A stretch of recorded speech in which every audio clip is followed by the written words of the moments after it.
the Inspirative TV channel. Meet different people with different experiences, language, culture, arts, and education.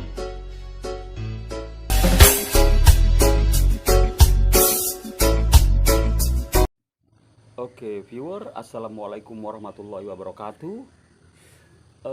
Pagi ini adalah pagi yang mendung tapi cuacanya enak ya, meskipun mendung tapi cuacanya enak. Ya dingin, nggak dingin banget tapi oke ya. Pulang dari masjid, saya diskusi sama teman.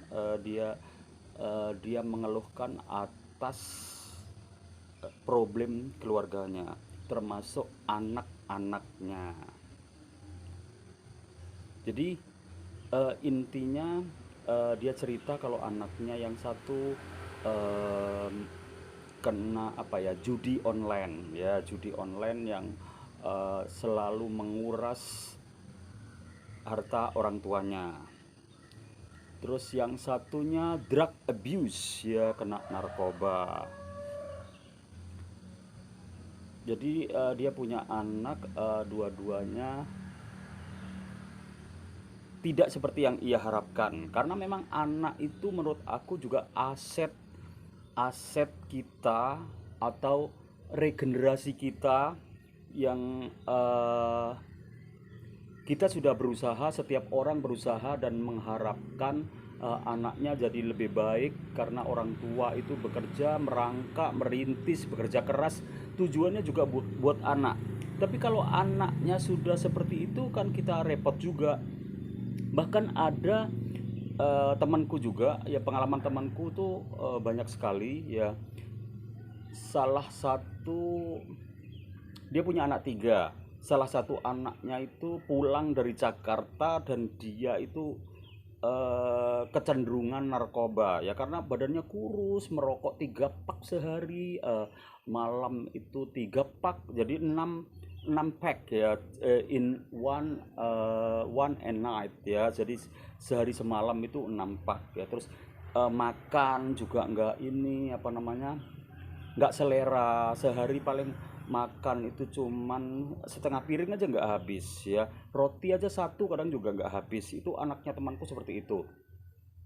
Dan dia bilang, gimana ini ya Mr. Ali, kayak gini karena saya berusaha mendidik anakku sebaik mungkin, cuman ibunya nggak mendukung aku untuk menjadi aku bisa mengarahkan anakku, aku bisa membimbing anakku. Itu ibunya selalu protes, selalu ini. Jadi anak itu kayaknya didominasi sama ibunya. Nah, ini fatal viewer, dan berakibat yang berakibat yang membuat ya keluarga hancur seperti itu. Jadi pokoknya anak itu isinya aset untuk masa depan keluarga, sebuah keluarga. Tapi kalau anak udah gak bisa dibimbing dan anak sudah meracuni keluarga, istri juga meracuni keluarga, meracuni anak-anaknya, nah itu jadi gak bisa kita harap lagi. Banyak orang tua yang dia kaya tapi miskin harapan ya, kaya tapi miskin harapan. Nah itu ya itulah memang cobaan hidup, mungkin ya perjalanannya yang harus diselesaikan. Bahkan ada salah satu temanku yang bunuh diri karena nggak kuat menahan pikiran, tenaganya semuanya tercurahkan pada mikir dengan anak-anaknya, karena dua-duanya mau membunuh dia, karena dia anaknya minta sertifikat, minta BPKB mobil, pokoknya dengan paksa ya. Jadi orang tuanya akhirnya ya gak bunuh diri, cuman akhirnya kan sakit ya, sakit keras, gak lama di rumah sakit, seminggu dia meninggal. Oh my god, setelah bapaknya meninggal, ibu sama anaknya bertengkar rebutan sertifikat sama BPKB mobil. Mobilnya waktu itu ada 6 ya, ada 6. Jadi wow, jadi inilah harta yang memang membius kita seolah-olah harta itu bisa memberi kita bahagia. Padahal bahagia tidak seperti itu, viewer. Jadi kita harus hati-hati ya. Oke, ini ada artikel judulnya Anak Sadarlah ya, Anak Sadarlah. Tetiba Atisyat wa atisyab nuha. Hajar pun kehausan dan Ismail kecil pun merasakan kehausan yang amat sangat ya. Jadi ini ceritanya Dewi Hajar dan Nabi Ismail yang sebagai anak. Sehingga bayi itu pun dikisahkan yatalabatu, meronta-ronta dan berguling-guling di atas tanah, naluri seorang ibu menyeruak dan fitrahnya. Maka Ibunda Hajar mulai berikhtiar mencari air. Ibunda Hajar pun menuju bukit terdekat yaitu Safa. Tetapi sesampai di puncak ia tidak melihat apapun di sekitarnya dan tak ada yang dia harapkan. Lalu ia mencoba menaiki bukit lainnya. Saat Sa'yal Insanil Mahzudi berusaha keras layaknya manusia yang berjuang dengan usaha-usaha terakhirnya, sehingga sampai di puncak bukit Bukit Marwa, Ibunda Hajar tidak mendapatkan apapun yang diinginkannya, no water at all ya. Dan Ibunda Hajar melakukan usaha menaiki dua bukit ini sebanyak 7 kali. Nah, makanya ini setiap haji ini dilakukan ya. Oke. Selanjutnya, di saat Ibunda Hajar kelelahan, Ibunda Hajar mendengar ucapan malaikat Jibril dan kemudian memukul-mukulkan sayapnya ke tanah, di mana di waktu yang bersamaan kaki mungil Nabi Ismail juga menghendakkan ke tanah. Syahdan wajaharal ma fatajara, muncullah mata air. Masya Allah. Hajar pun langsung berucap, Jami, Jami, berkumpullah, jangan habis, sampai meletakkan beberapa batu di sekitar mata air Zam-Zam. Reaksi riwayat lainnya, faja'alatu tawaddahu, membuat tampungan air dengan tangannya yang menciduk air dan memasukkan ke geriba. Tersebab yang dilakukan Ibunda Hajar, Rasulullah menuturkan sabda mulianya, semoga Allah merahmati Ummu Ismail seandainya saja ia membiarkan Zam-Zam atau seandainya ia tidak menggayung, maka air Zam-Zam akan mengalir terus. Hadis riwayat Bukhari.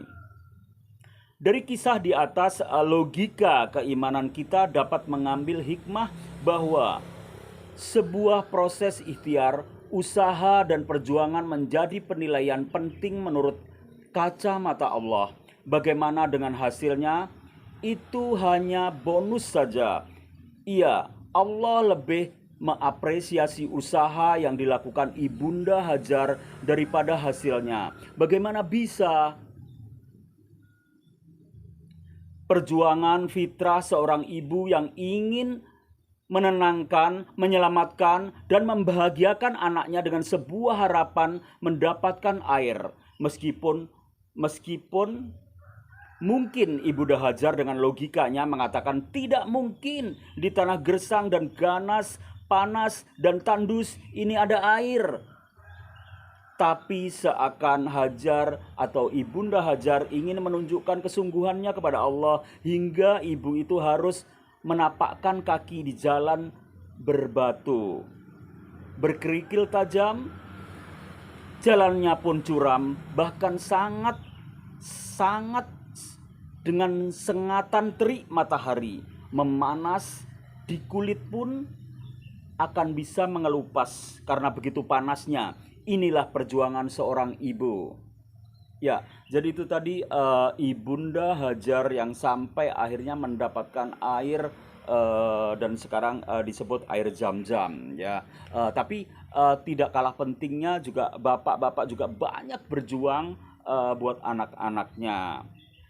Banyak sahabatku yang merangkak dari nol akhirnya habis di ini apa namanya dihabiskan oleh anak-anaknya yang salah jalan ya, salah jalan karena eh, anak lepas kontrol atau apa namanya kehidupan bebas seperti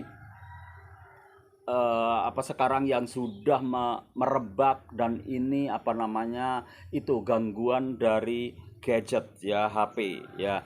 Gadget itu memang banyak meracuni kita ya, sehingga kita kalau nggak bisa memilih, kalau nggak selektif, kita ambil negatifnya saja ya.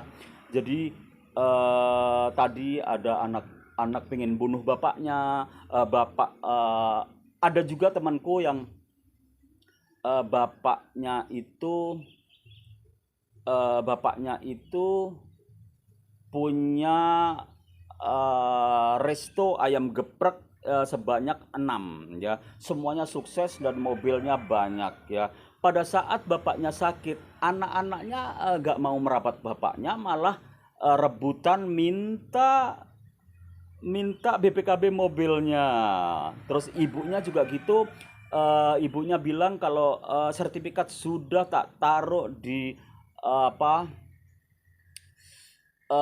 deposit box ya, kayak gitu. Jadi oh my god ya, inilah kehidupan ya, karena memang ya semua harus terpecahkan dan semua akhirnya masuk penjara. Bapaknya meninggal dunia seperti itu.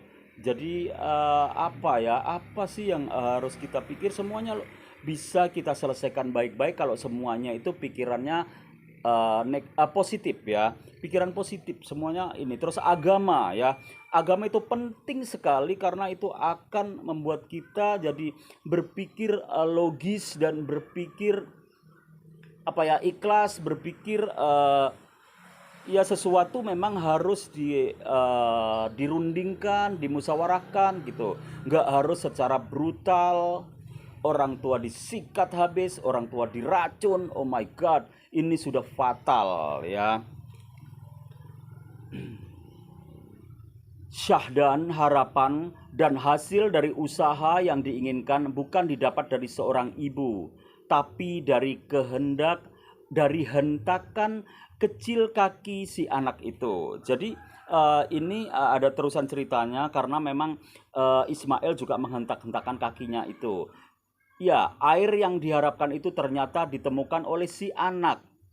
Ibunya hanya berusaha, anak yang mendapatkan, tapi bagaimana apresiasi Allah ya. Karena memang anak masih bayi yang masih polos, masih lugu ya kan, belum ada dosa ya. Atas izin Allah dari hentakan-hentakan kakinya dia bisa mengeluarkan air. Tapi itu semua kehendak Allah ya, atas izin Allah.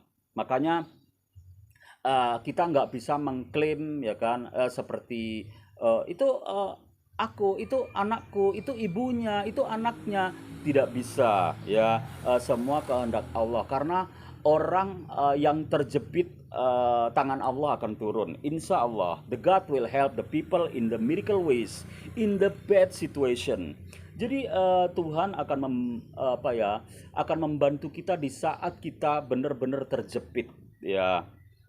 Oke viewer, itu tadi sekelumit cerita, mudah-mudahan kita dapat hikmah dari itu, dan kita kalau kita sudah berusaha mendidik anak sebaik mungkin, tapi kalau anak kita lost control, anak kita kehilangan kendali, ya udah serahkan aja sama sang berwajib kalau sudah seperti itu.